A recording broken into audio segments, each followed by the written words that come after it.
बानी पीटीआई ने वजीर आला खैबर पख्तूनख्वा अलीमीन गंडापुर से इस्तीफा तलब कर लिया है। ज़राए के मुताबिक सूबाई वजीर सुहेल आफरीदी को नया वजीर आला खैबर पख्तूनख्वा बनाने पर गौर किया जा रहा है। बानी पीटीआई ने पार्टी क़यादत को हिदायत पर फौरी अमल दरामद के अहकाम भी जारी कर दिए हैं। इस्लामाबाद से हमारे रिपोर्टर वकार सैयद हमारे साथ मौजूद हैं। वकार, बताइएगा क्या डिटेल्स हैं आपके पास इस खबर के हवाले से?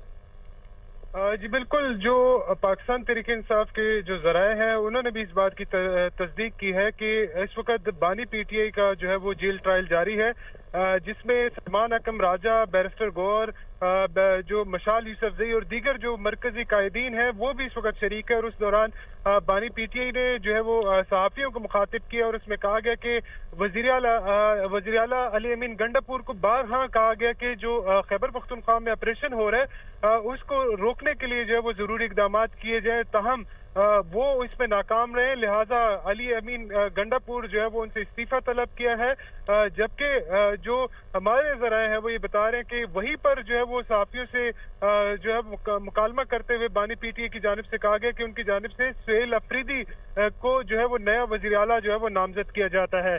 बानी पीटीआई की जानिब से बारहा जो है वो जो खैबर पख्तूनख्वा में के मुख्तलिफ इलाकों में जो ऑपरेशन है उसको रोकने से मुतल्लिक कहा गया, लेकिन वो उसमें मुसलसल जो है वो नाकाम नजर आए। जो वज़ीर आला खैबर पख्तूनख्वा है वो बारहा ये कहते रहे कि ठीक है वकार, आप हमारे साथ रहिएगा।